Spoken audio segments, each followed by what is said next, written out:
ಒಂದಾನೊಂದು ಕಾಲದಲ್ಲಿ ಒಂದು ಹಳ್ಳಿಯ ಬಳಿ ದಟ್ಟವಾದ ಅರಣ್ಯವಿತ್ತು. ಅದರಲ್ಲಿ ಬಹಳ ಬುದ್ಧಿವಂತ ನರಿಯೊಂದು ವಾಸಿಸುತ್ತಿತ್ತು. ಅವಳು ತುಂಬ ಬುದ್ಧಿವಂತಳು, ಯಾರನ್ನಾದರೂ ಮರಳು ಮಾಡಬಲ್ಲಳು.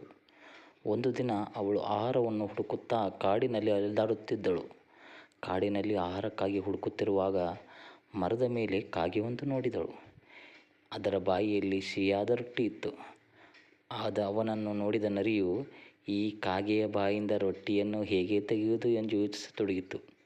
ಹೀಗೆ ಯೋಚಿಸುತ್ತಾ ನರಿ ಕಾಗೆಯ ಬಳಿಗೆ ಹೋಗುತ್ತದೆ. ನರಿ ಕಾಗೆ ಹೇಳುತ್ತದೆ, ನಿನ್ನ ಧ್ವನಿ ತುಂಬ ಮಧುರವಾಗಿದೆ ಮತ್ತು ನೀವು ಚೆನ್ನಾಗಿ ಹಾಡುತ್ತೀರಿ ಎಂದು ನಾನು ಕೇಳಿದೆ. ನಾನು ಮಧುರವಾದ ಹಾಡನ್ನು ಕೇಳಲು ಇಷ್ಟಪಡುತ್ತೇನೆ. ನಿನ್ನ ಸಮುದ್ರ ಕಂಠದಿಂದ ನೀನು ನನಗಾಗಿ ಮಧುರವಾದ ಹಾಡನ್ನು ಹಾಡುವೆಯಾ? ನರಿಯ ಮಧುರವಾದ ಮಾತುಗಳನ್ನು ಕೇಳಿದ ಕಾಗೆಯು ಸಂತೋಷಗೊಂಡು ನರಿಗೆ ಹಾಡು ಹಾಡಲು ಸಿದ್ಧವಾಗುತ್ತದೆ.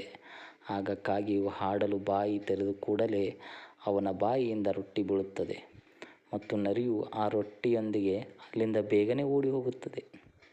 ಇದನ್ನು ನೋಡಿದ ಕಾಗೆ ಅಲ್ಲಿ ಅಳಲು ಆರಂಭಿಸಿ ಮತ್ತೆ ತನ್ನ ಆಹಾರವನ್ನು ಹುಡುಕುತ್ತಾ ಹೋಗುತ್ತದೆ. ಜೀವನದಲ್ಲಿ ಅಪರಿಚಿತರ ಸಿಹಿ ಮಾತುಗಳಿಗೆ ಕಿವಿ ಕೊಡಬಾರದು. ಯಾರ ಮಾತಿಗೂ